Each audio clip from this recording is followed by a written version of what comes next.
are a little after 5:30, so I'll call tonight's EDA meeting to order. And Karen, can we have a roll call, please? Commissioner Husnick? Here. Commissioner Lorge? Here. Commissioner Larson? Here. Commissioner Grindal? Here. Commissioner Hoyt? Here. And President Bain. Here. I'd like to invite everyone to rise and join us for the Pledge of Allegiance. Pledge allegiance to the flag of the United States of America and to the republic for which it stands, one nation, under God, indivisible, with liberty and justice for all. Okay. Members of the EDA, so first, welcome. This is our first meeting with our newly seated EDA members, so I want to welcome everybody and thank you for your service to our community. Tonight we have an agenda before you. I will entertain a motion to approve tonight's agenda or any changes. I move we approve tonight's agenda. Second. We have a motion and a second. All those in favor signal by saying aye. Aye. Oppose, and our agenda is approved. Our next item this evening is to approve our minutes from our regular meeting, which was November 14th, 2022.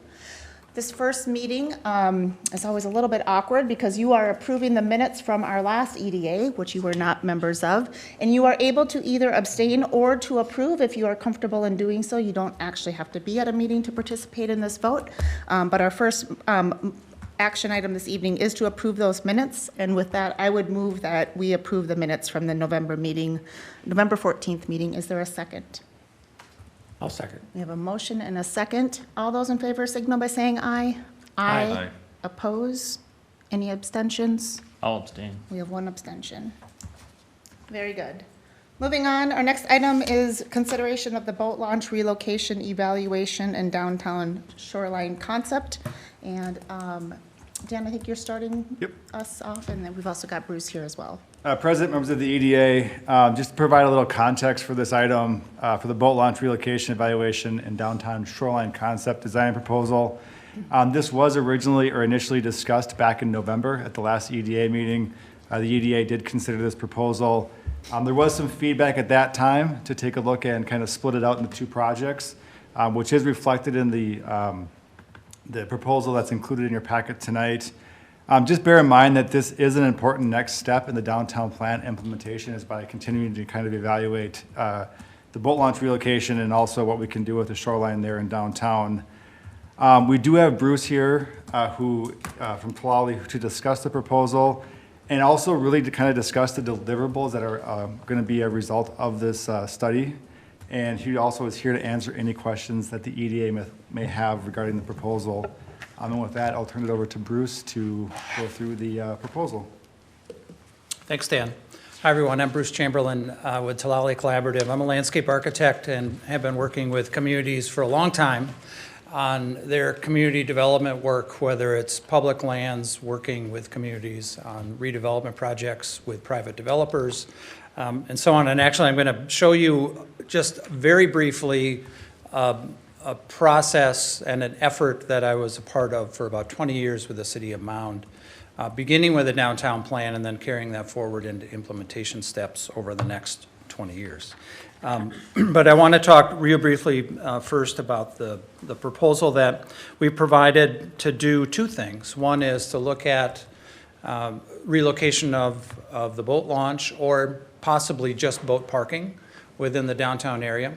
As we were going through the downtown plan conducted last year, one of the things that really rose to the top was the challenge that was created from a parking standpoint, from a circulation standpoint, from a use of public land down at the waterfront, and the challenges that the boat launch and the associated parking creates with that facility, and whether, really wondering at this point, whether there are other locations around the lake that could accommodate either both the launch and parking, or potentially look at a strategy of remote parking, leaving the launch in place.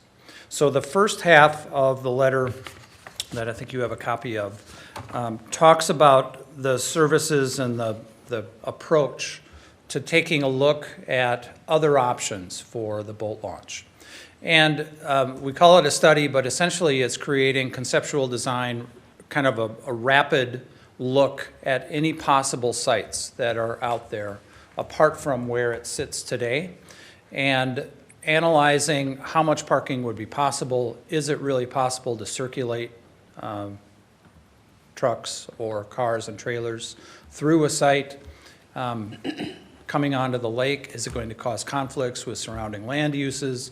All of the things associated with any site or real estate possibilities for relocating that boat launch, or just the parking as well. So that's one aspect of the proposal. And the intent is to work with city staff to identify kind of the full scope of possibilities that are out there.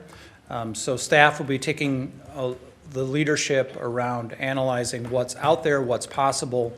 My role is really to take a look conceptually at the land itself, how much parking could fit, all the circulation demands, all the potential conflicts, and provide some expertise around all of that.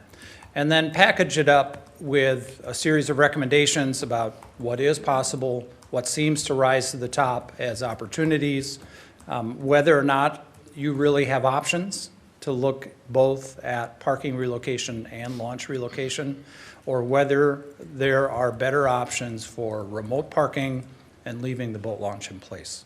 So that's the first half of the letter that you have. The second half is taking a look at the shoreline.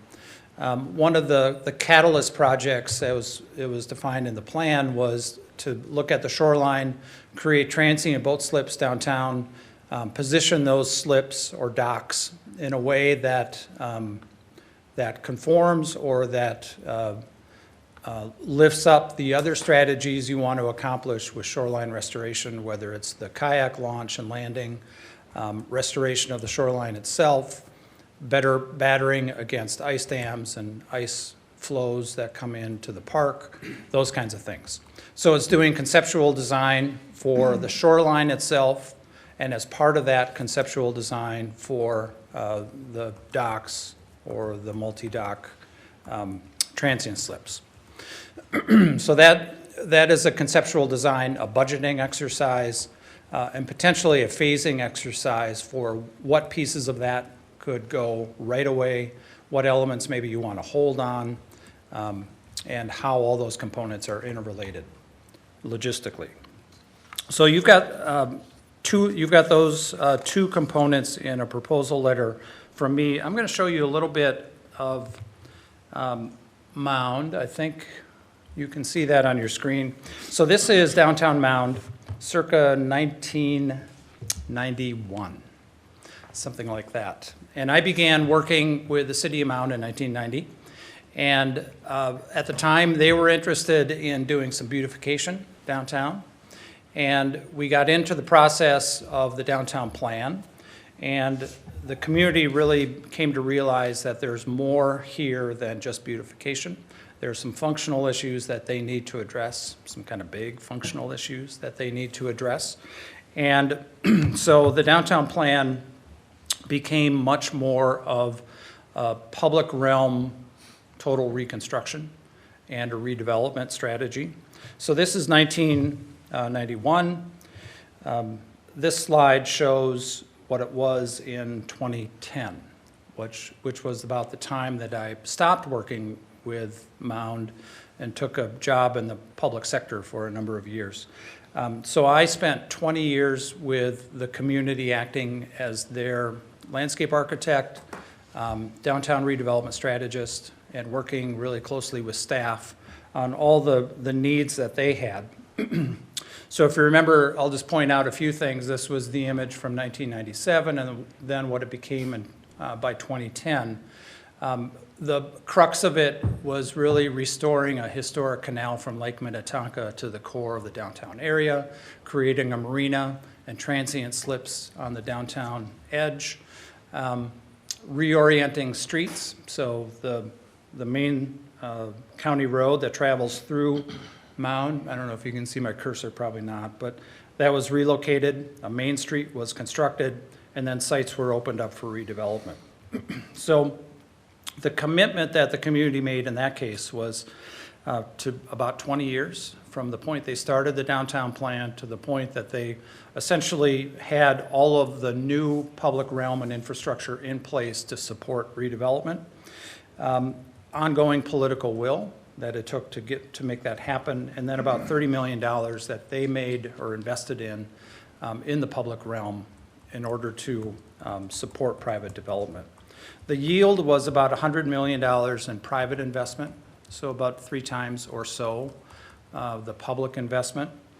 A tenfold increase, it's actually quite a lot more than tenfold, but we'll call it tenfold increase in the property tax yield of the downtown core, which I suppose can be looked at a couple of different ways, but one way to look at it is that it reduces the property tax load on the residential homes within the community. And then it really changed the community use and perception of its downtown. It was very negative before they went through this effort. Just going through the process gave them more community pride, helped them understand how they can engage with their downtown. So that was Mound. The transformation of downtowns really happens in stages. You've started down the path of the first stage, and that's doing the master planning, which is to create a vision with the community as part of that visioning process. You did a fantastic job in engaging the community through your downtown plan. To build an investment roadmap around that vision, and that's a really strong component of your plan that was adopted, and then adopting it, making it part of the policy framework of the community. And those are what I think of as the 3 main components of what a downtown plan is. Second stage is to really work the plan, and I think this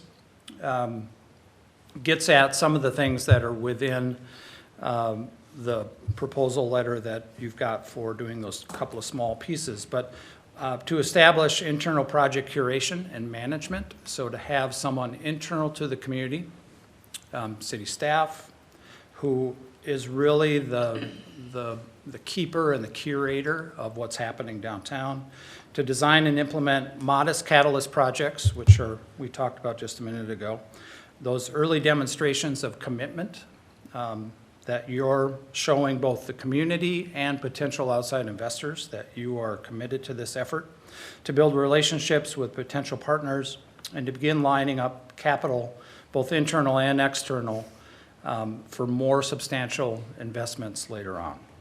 And then to implement in phases is kind of the third big chunk of all of this, and to build implementation expertise within your community, both at the political level and the staff level, to approach partners about getting involved, whether that's funding or support on doing projects that are complicated. There are many ways partners can get involved. To coordinate closely with private and adjacent investments, because there are ways to leverage those. And then to do project by project build out. When we look at a downtown plan, it can be a little bit overwhelming because there's so much.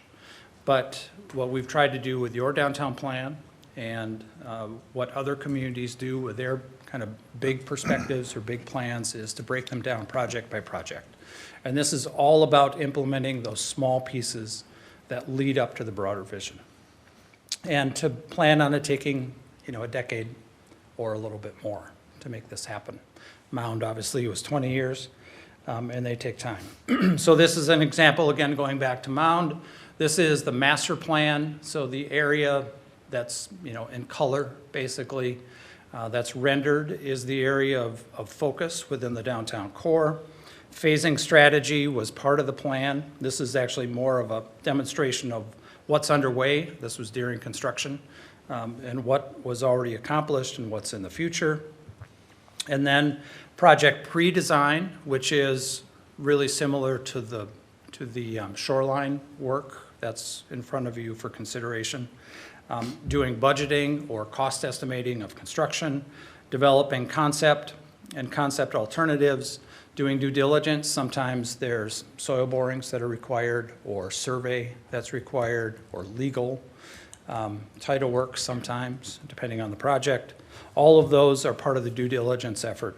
And then doing design development, getting further down the road than just concept, so that you're moving into construction documents as soon as you're ready to do so. And then project construction documents, and I have a couple of examples that have these two images in them, but I'll pass those out so you just flip through them. Thank you. Yeah. Thank you. So what I just handed you are the, one of them is preliminary and one I think is the final. Construction documents from a long time ago, a project in Mound. And it outlines, these, happens to have these two particular sheets in it. But ultimately, what you're driving at is to get projects built as part of that capital effort of transforming your downtown.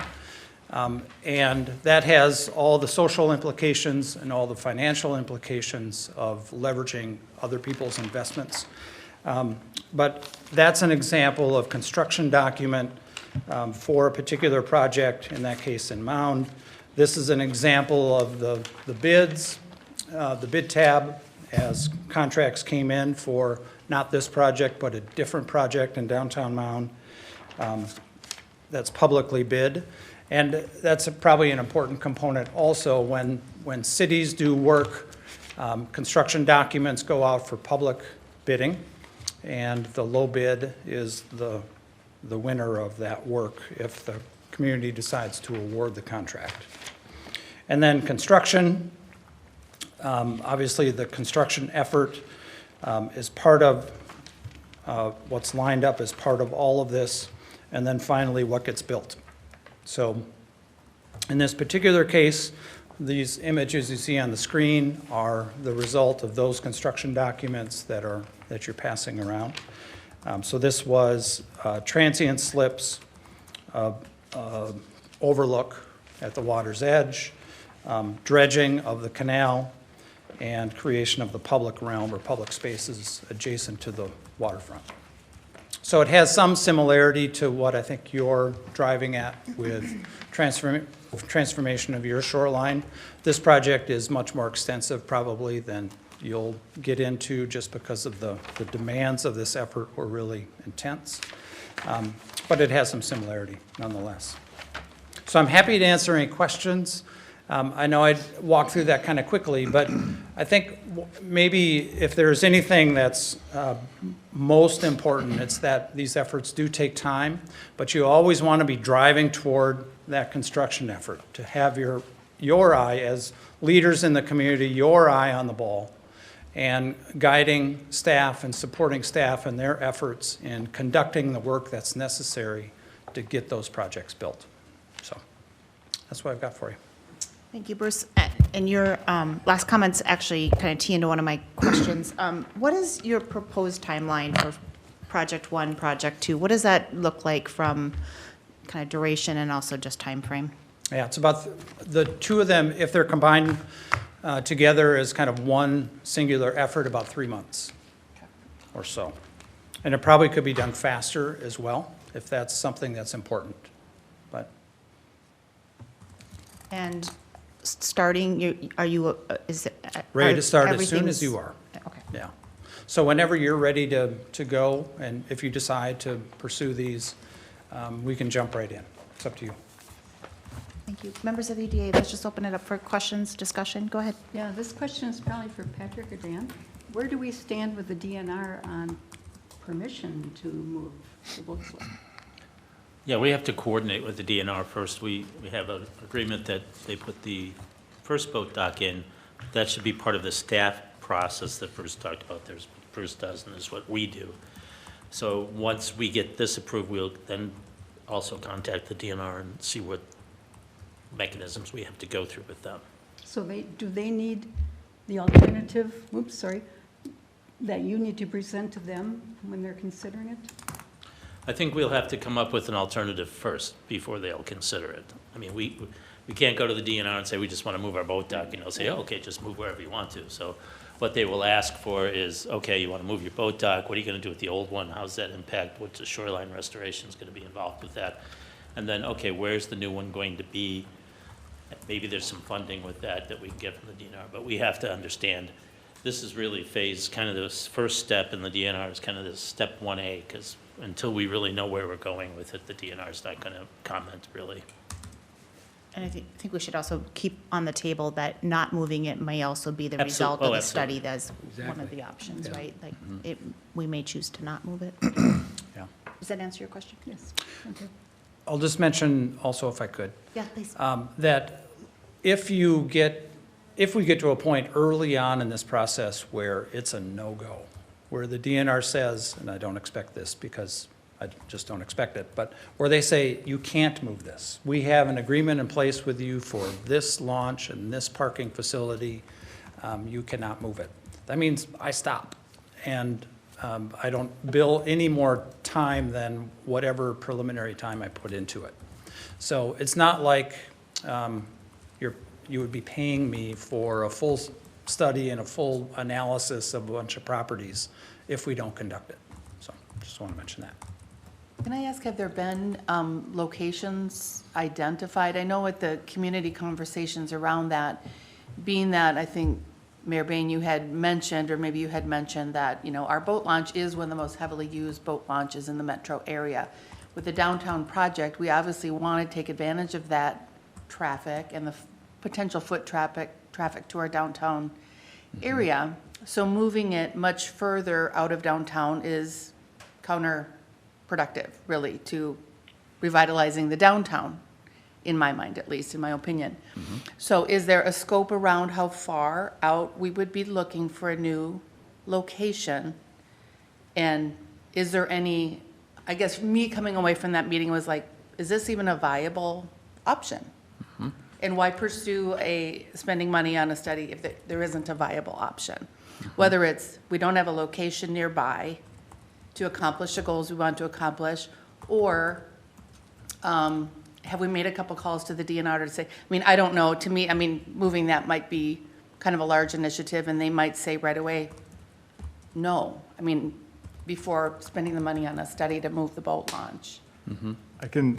You know. Sorry, I can add a little bit of background in terms of optional areas.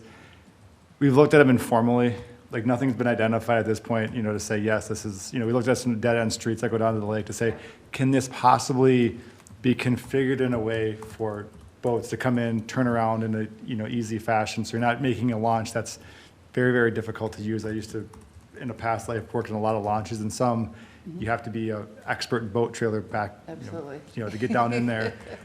So we have looked at a few that are downtown adjacent, you know, or in downtown. We're not, again, not trying to take this traffic and put it, you know, over ways from downtown. So we are looking at that, but that's part of what Bruce will do, is we'll look at, say, if this spot is one that we think, just based on our, you know, estimates, this could work, he would run can you do a trailer turnaround in there? Where's the parking go? That's part of this analysis. But also to the DNR, we have left messages. I have left messages with DNR saying, again, is this feasible? You know, because again, I think some of that is, some of the concern is, as we start going down this road, if DNR comes back and says, absolutely, you know, city, you have to keep it there, and that stops this whole project, which is one of the conversation points back in November, where Yeah. that wasn't clearly spelled out, where now it's, if we get into this conversation, start looking at this, and we'll know early on in that process, when we hear back from DNR saying, this is a hard no, we'll stop this I project. did read the prior notes, but that's where I was kind of going, like, let's do a little discovery work first before spending the money on the study. And then I guess with the location, that's great if you're going to be looking for it, but do we want some guidelines in terms of how far out would we want to go, is acceptable for us to consider a move? So who does that? Determines the distance? Who would do this legwork without having the architects work on it? I don't know, I didn't know, you know, Yeah, being so, new, I didn't know. and to that point, was my staff has started to look at some of those, like, you know, obviously, you know, Bruce could go through and drive through downtown and try to figure out, we have a few spots on a few dead-end roads that we could say, hey, here's some feasible spots, can you just do your overlays on this to see if this works or not? It's also gonna come down to, at some point, there may be an alternative solution for the boat launch, but the land acquisition cost could be astronomical as well, which could obviously impact, the feasibility of moving it. So there are a few, and I would say the location that, I've looked at or staff has looked at has been fairly close to downtown, not getting it too far down North Shore Trail or too far south of town at this point, because again, trying to keep that traffic in the downtown. But also part of this, not just the launch, it's also other alternative spots to put parking. Yeah. That's the other side. Can you park somewhere across 61? Because again, those accesses do exist as well, where you launch, there's a handful of spots right adjacent to the boat launch, which are currently there, and then overflow parking gets placed across 61. And that's also part of the study too. Where can you put alternative boat launch or the trailer parking, which then frees up some of that conflict points that's right adjacent, right behind those businesses that are on the north side of the municipal lot. Those would then revert back to, one scenario, possibly back to just car parking then, and then trailer parking could get moved off-site. Yeah, I definitely see the parking issue as more of the larger issue. I think you're right. I've got a question. I don't know what staff is capable of doing. Project 2, obviously, I think needs to be, professionally done, but in Project 1, identifying the locations and the pros and cons of each, is that something that we need to hire out? I mean, we decide we're gonna go a half a mile either side of the downtown, the current location, and look at spots there, and Well, I think we can identify those spots and probably have already kind of unofficially identified those spots, but like Dan said earlier, okay, if this spot is a possibility, how will a boat launch fit in there? How will parking fit in there? And that's something that we would need to help on.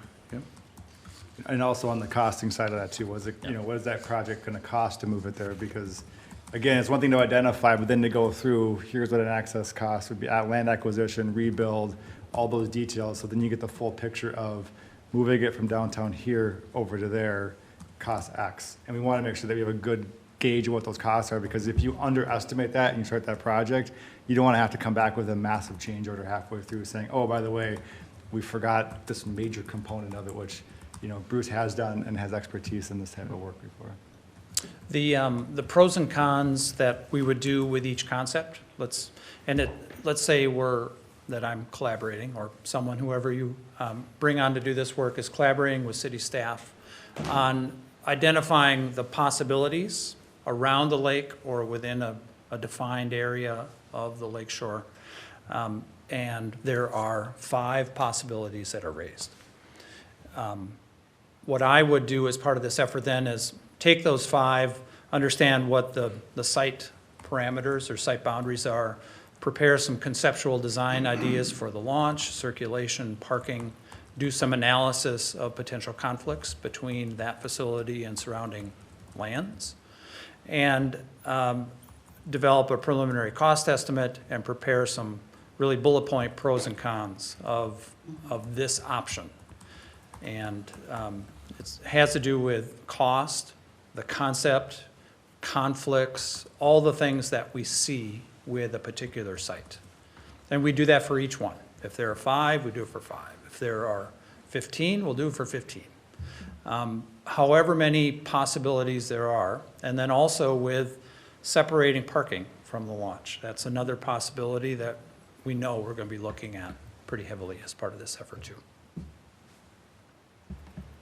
Please, go ahead. How does this affect the boat club and the existing dockage, city docks? So the existing Your Boat Club Marina at this point, this boat launch is kind of on a separate track. The Lake Association has talked to DNR.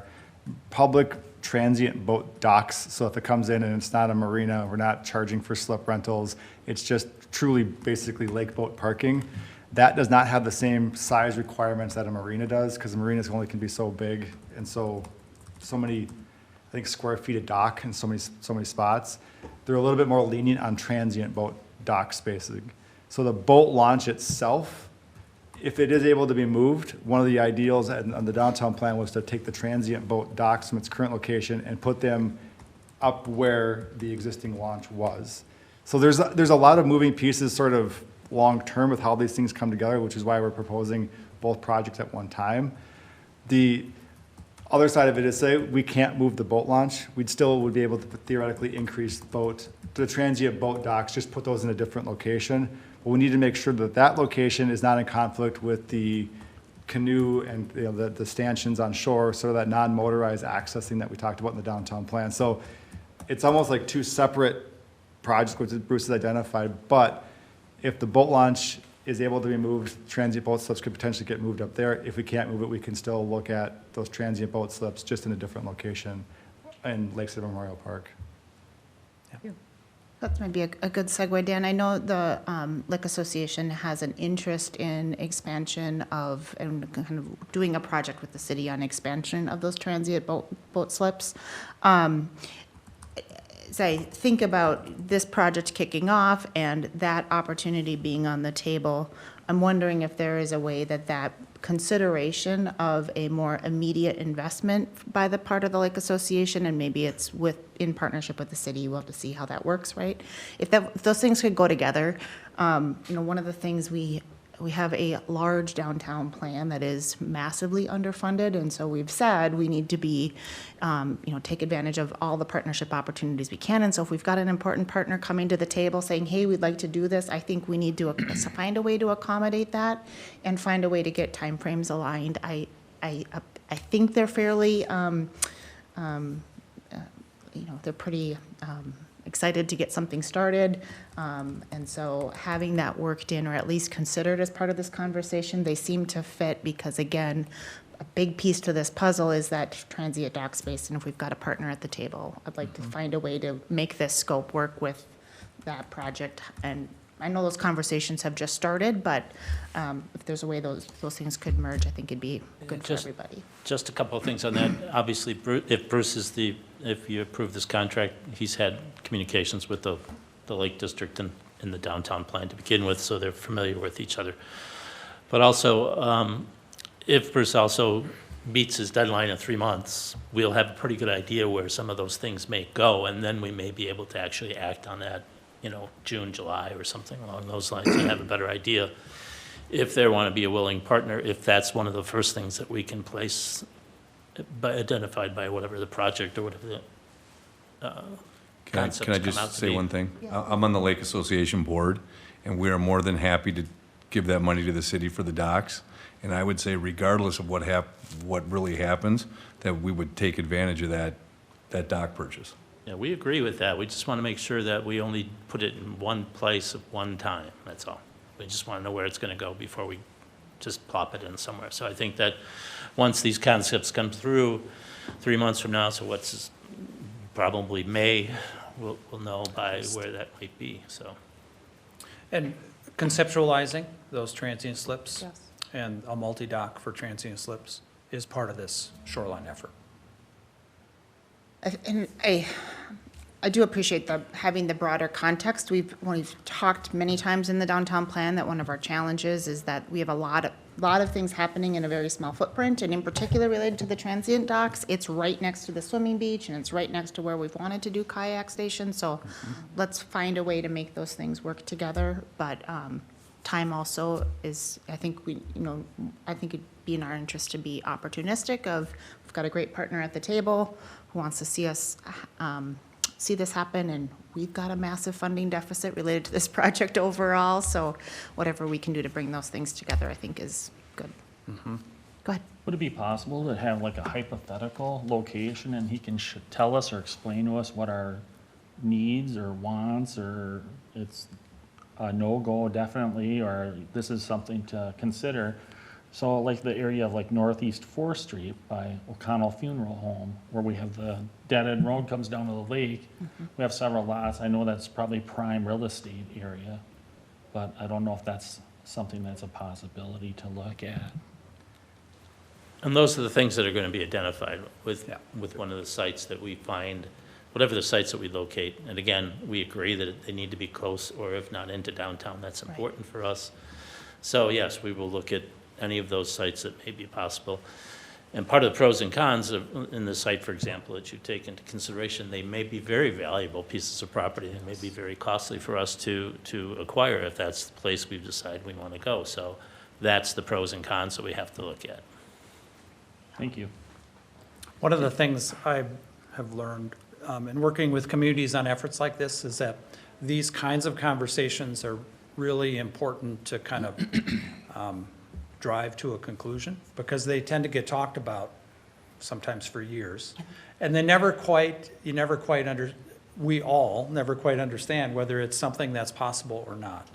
And the idea of this is to hopefully do enough analysis to put it to bed one way or the other, so that there's a good sense of which direction you can go and what things just are not going to be feasible. Very good. Personally, I think the Transit Boat Dock is more important to the downtown as far as people walking in, shopping or whatever, than the boat launch is downtown. Because people coming in to boat, launch their boat or going fishing, whatever, they come back, they're just using that parking space. And so as far as I'm concerned, I mean, we need to look at the possibilities. It's just, we're not gonna know until we do the study, or some kind of a study, and I'm not capable of doing it, that's for sure. And I don't think anybody in this board is capable of doing it, not one of us.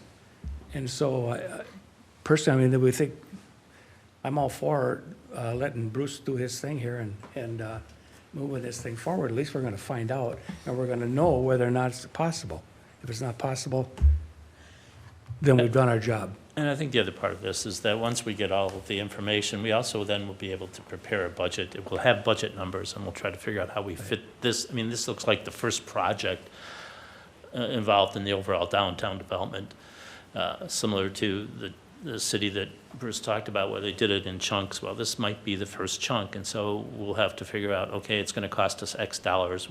Where's that going to come from? How are we going to budget it, and then when it's going to be implemented, so.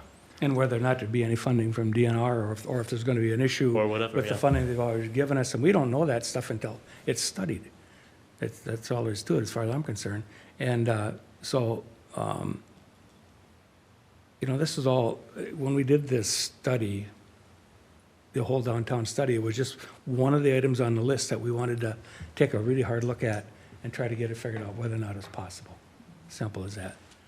And I think quite frankly, it's gonna be tough job to do it, to get it done.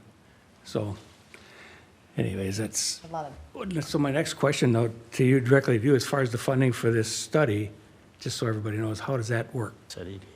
Yeah, so this actually was budgeted in 22's budget. So we actually had looked at doing this back in 22.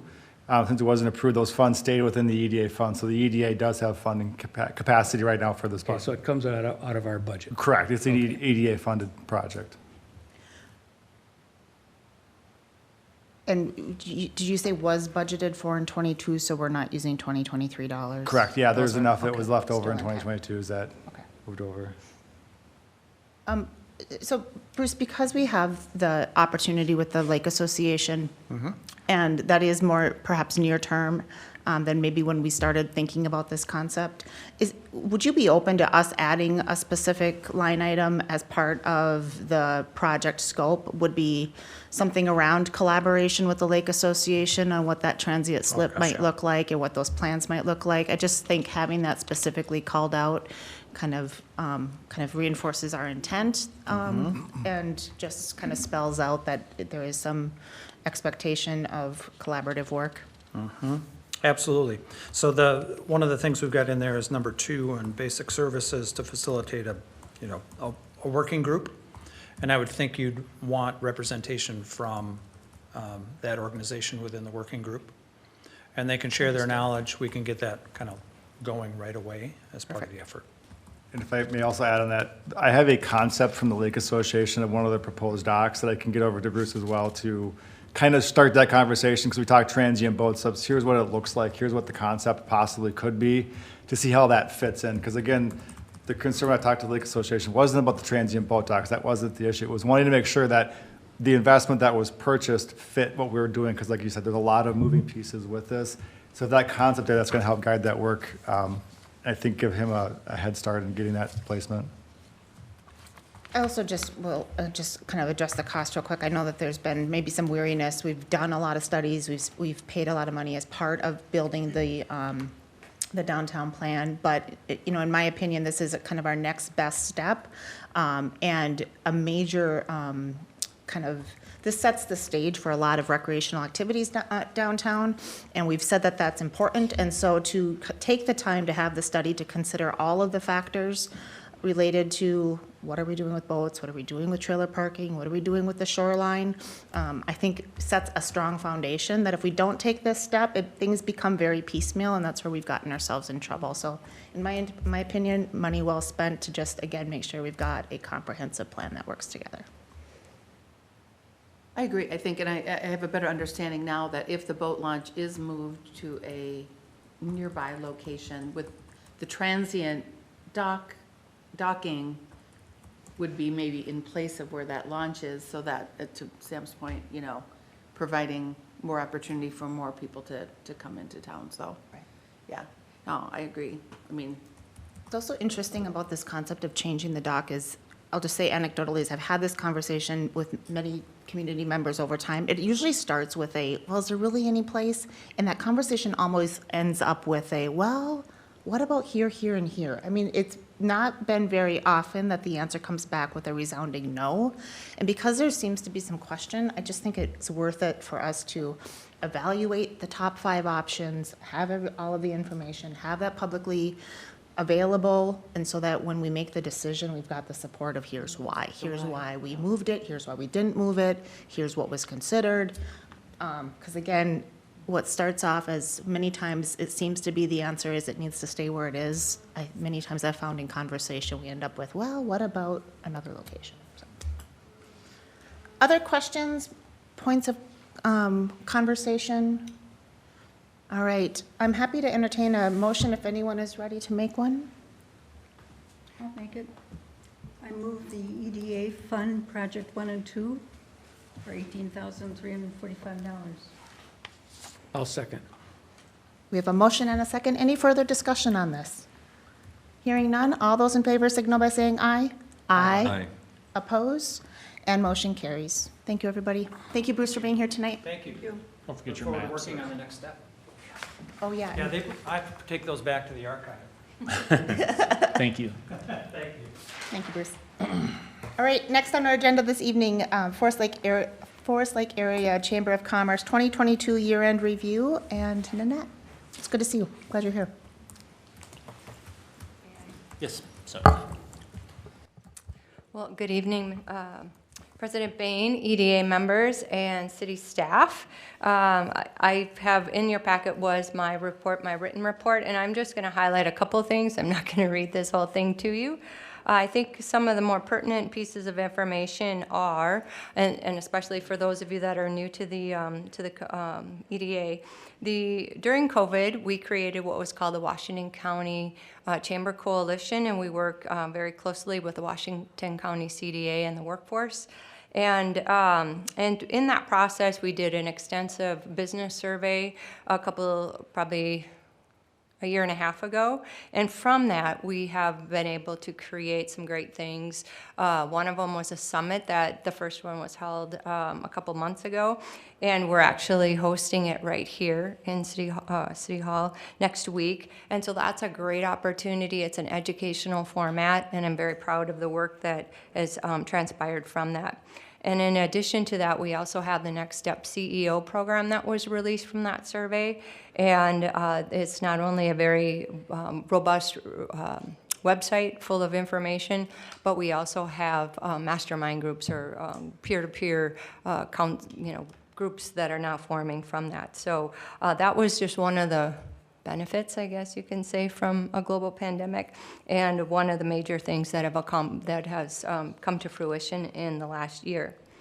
The other thing that I'm quite proud of as well is that as we were looking to grow and increase our presence and whatnot, I started to find that our volunteer staff was a little bit all over the place, and so I've actually personally trained 28 of our volunteers to be what we call certified ambassadors now, so they know how to interact with businesses, and they're getting more engaged in doing so. So that was a huge accomplishment in the last half of the last year as well.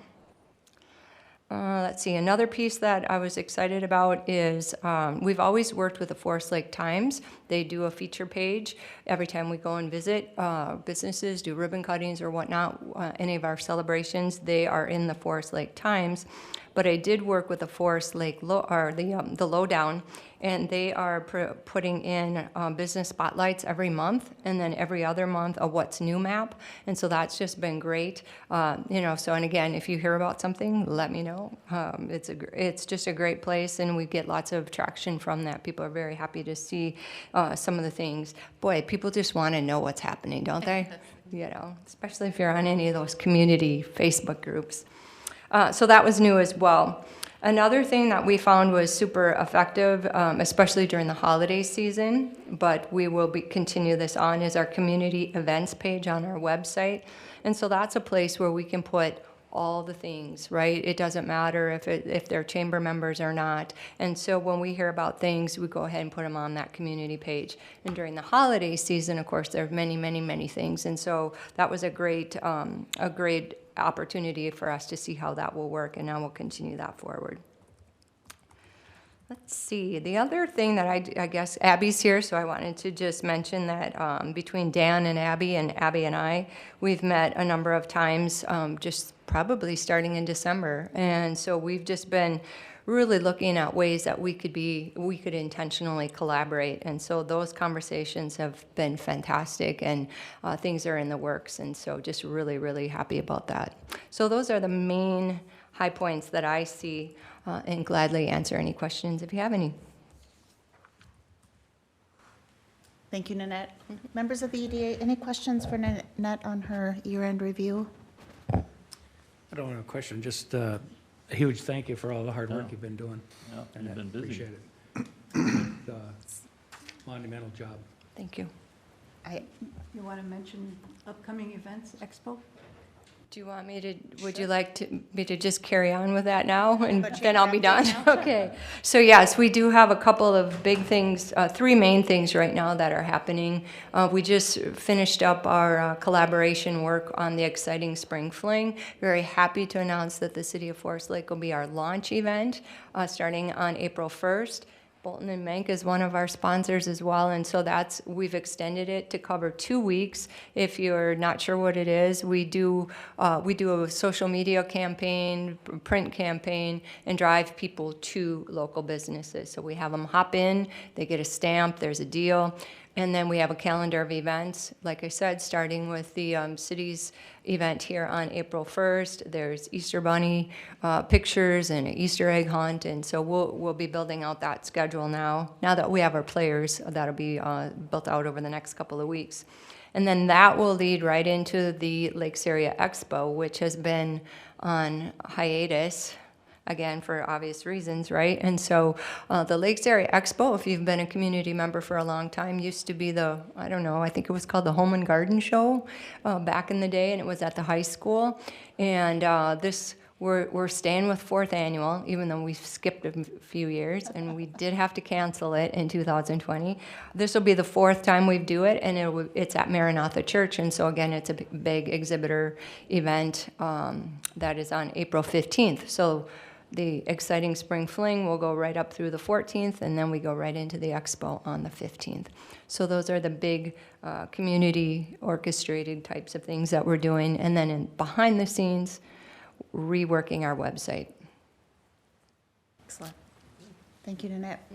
My question is around what can we do to help and support. However, I know we've got our partnership agreement on the agenda next, so I will hold until then. But Okay. thank you for all that you do. Any other questions related to Nanette's report? All right, that's a good maybe segue to our next item, which is item 8. And Dan, you did not need any official action for us, did you? On the report? On the annual report? No, that's just a creature of this agreement that is before the EDA tonight. Provide a little bit of context to the business retention and expansion agreement. This is the 3rd renewal of the agreement. We do this on an annual basis to allow us to adjust the agreement as needed on an annual basis. And this is the first time that we're actually increasing the amount that we're allocating to the chamber. When we first had this agreement back, I think in the early 2010, 11. I think it was right around 25 or 3,500. We did a market adjustment when we first brought it back in 2020 or 2021. And then last year, instead of increasing the amount, we added that option to allow them to spend $1,500 of monies to support the program specifically to BRNE. So we did that little adjustment there, gave it one more year, and then this year we did another market adjustment to 7,500. I will say from a city standpoint, we've seen a lot of benefit from this partnership.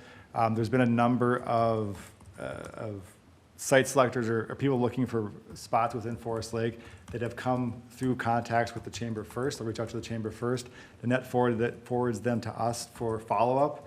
And then vice versa, I've had a couple of businesses reach out for some specific, I have a question on X, Y, or Z. That's a chamber, I can forward them right over to the chamber. But I also think two things that Annette hit on was the events page and the spotlight and what's new parts that she's been getting out to the papers has been a huge gap in what we've needed. I know like those papers have reached out to us and saying, hey, what's new in your local business community? Well, since we don't license our businesses, we may not know what the newest business is, but Nanette has a really good idea of what's coming in and out of Forest Lake, so it's been a huge resource for us to say, call the chamber for that partnership. So that's been a very good partnership for us. What we're proposing tonight is to increase the 2023 business retention and expansion agreement from 5,000 to 7,500. Overall, the agreement, the deliverables are going to remain the same. This year, we're not making any substantial changes to deliverables. It seemed to work out last year, and again, from both perspectives, doesn't see the need for substantial changes there.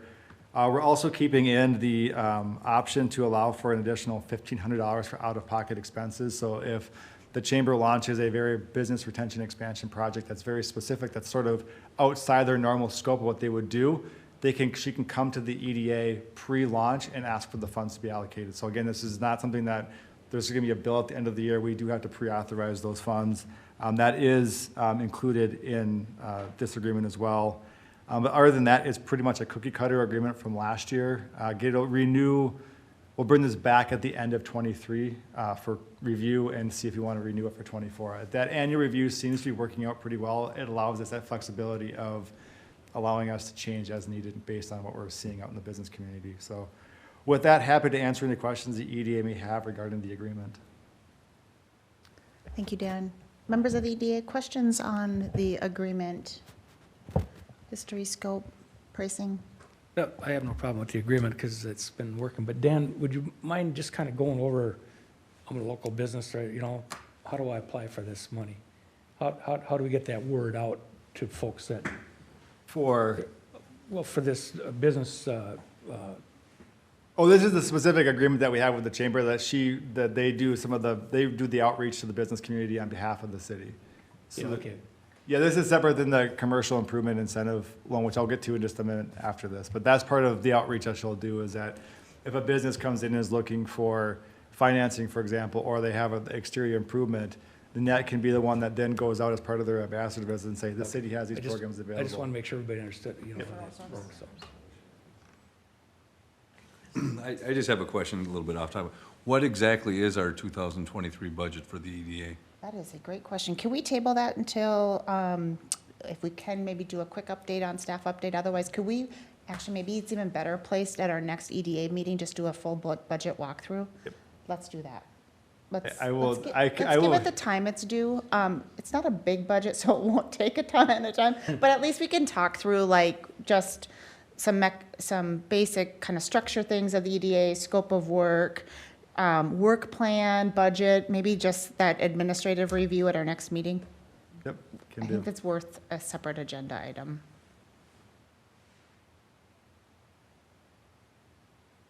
That said, we're asking you to vote on budget-related items. Does somebody have a quick off? Is it 150? It's 150, and roughly at this point, this budget allocation was figured in on the initial. I think rough math, about half that budget covers staff and operational costs, and then there's some allocations for study, there's some allocations for the capital downtown, the capital incentive improvement program that businesses can apply for, and there's also some dollars that are allocated for study in there. So there's a little bit of flexibility in terms of what those actually line up at the end of the year in terms of how this goes, but what's being presented tonight has been budgeted for, And the EDA also has some fund balance too, where if there is an opportunity that comes forward for, a great partnership or a great opportunity, there is an opportunity to always use fund balance as well. But what we have here is budgeted within the operations budget for the EDA for '23. Other questions?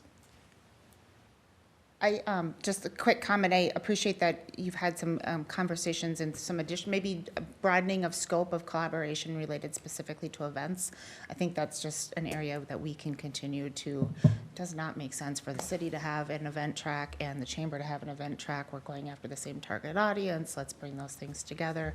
And if that's an area where we expand the agreement in the future, if that alleviates some staff time here and gives us better focus, I would support it, so. Something else, I know that the wheels are well underway for that, but it's good to see. Great, thank you. All right, any other questions? I am ready for a motion if anyone's ready to make one. Make a motion to approve the 2023 agreement with the Forest Lake Area Chamber of Commerce for $7,500. Excellent, there's a motion, is there a second? I'll second it. We have a motion and a second, any further discussion? Hearing none, all those in favor signal by saying aye. Aye. Oppose, and motion is passed. All right, other city updates, Dan or Patrick? I just have a couple, speaking of next meeting, one of the things that is coming up is officer elections for the EDA. So I kind of wanted to get one meeting done with the new EDA members. And we'll do that at probably the next meeting, as well as going through the kind of the administrative housekeeping, sort of the budgetary stuff, sort of an overview of the EDA as an organization as well at the next meeting. Open to business, the partnership that Washington County CDA has is resuming their office hours here in Forest Lake. They'll be back up here one Tuesday a month to allow for local businesses to meet directly with Tyler from Open to Business. They also have some new loan programs that they're going to be able to offer local businesses for gap financing at interest rates that are a little bit better than right now, more competitive than what banks are able to offer. They've kind of moved away from some of the grants that they were doing when the COVID dollars were out there, so they've kind of moved more into gap financing on the loan side. But they do have some new programs that Tyler is actively promoting out with the business community as well.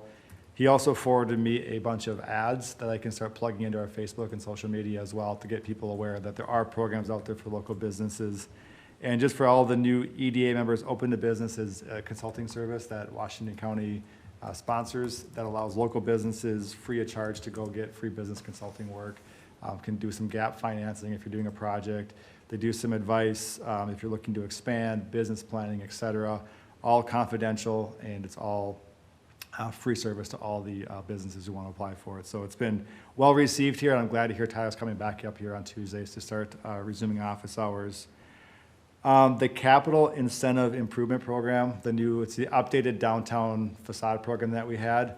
The paperwork is now live and up to date on the Invest in Forest Lake website. So all the application materials and the policy are there. So if businesses are looking to apply, those application is live right now. I have also sent it out to a handful of businesses who have requested it, so I've been starting to get that back out into the community.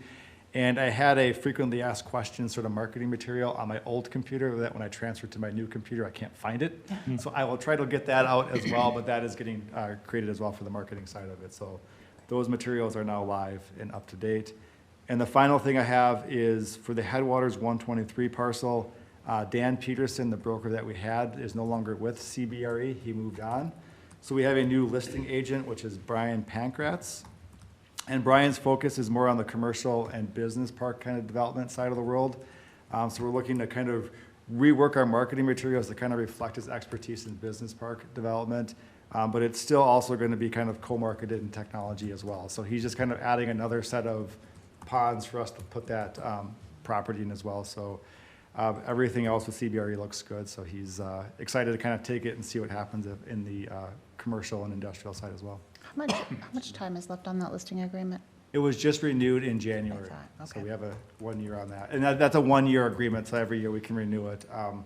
But there is an opt-out clause if we find out that this is not working out from a relationship standpoint. We do have the ability to opt out of that. But I think it's either a 30 or 60-day written notice. I can't remember exactly off the top of my head.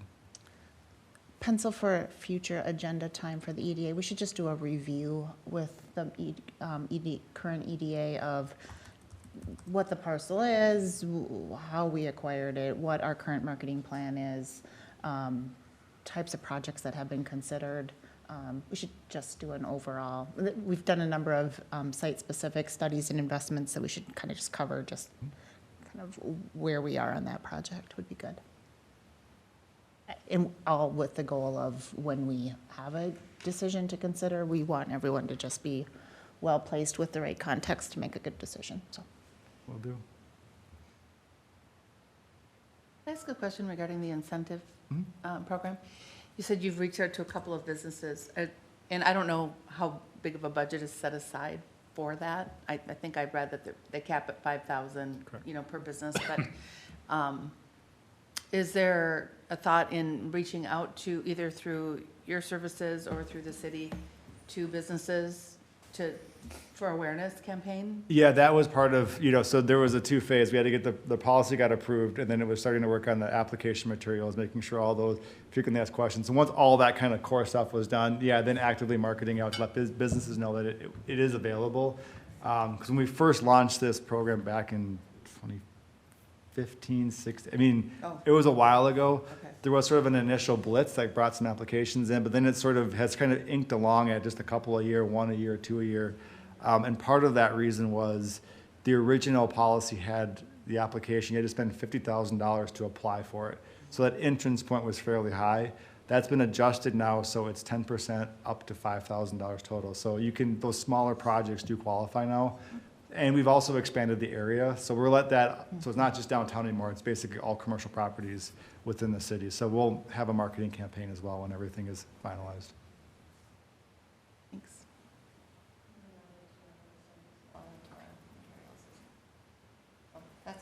I had this on my agenda to ask you. So, It's yeah. there. All right, Dan, anything else? That's all I have. Patrick, Debbie, anything else? No, I'm good, thank you. All right. We don't, and Dan, the information you gave us on the Open for Business was the Washington County update. Just want to make sure I'm not. Yeah, I had skipping nothing else anything specific from Chris on that. Perfect.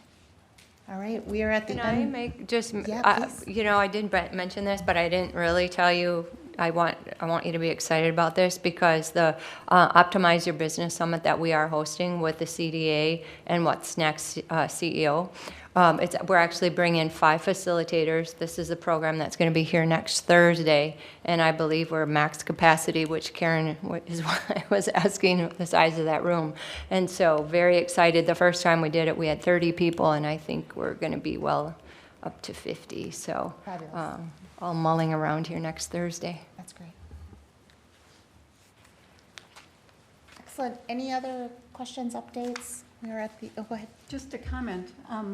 If any of you have not looked at the Chamber of Commerce website lately, take some time and take a peek. It's really impressive. It really covers a lot of material. A lot of information in that, Oh, in the website. in our website? Their newsletter. Oh, in the newsletter, yes. So many of you are on there. If you'd like to be added to we have a weekly e-news, and that's where, if there's something right now that people need to know about, we send out e-blasts or e-news. And so if you'd like to be added to that distribution list, you can let me know. And Ryan's got an update. Excuse me, I should note for the new members of the EDA here, welcome. And on Monday, February 27th, Washington County will be here for a public open house for County State Aid Highway 32 or 11th Avenue, the road that kind of goes by the Winnick property and then eventually merges into the bridge. They're going to be here discussing the project improvements that are planned for 2026 there. The other county road that's in town, they're having a project plan for 2024.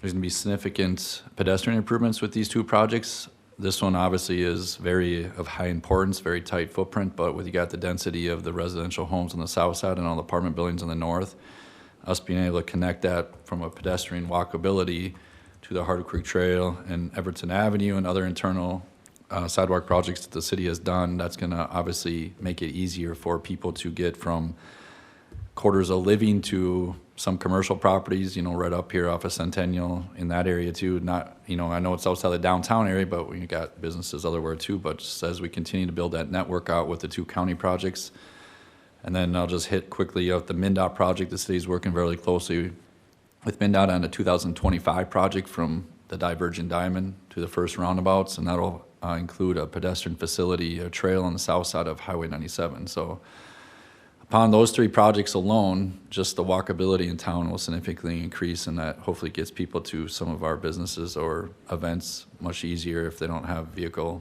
transportation modes. So, What time is the meeting on Monday? sorry, good catch. You were, someone was listening. I'm just kidding.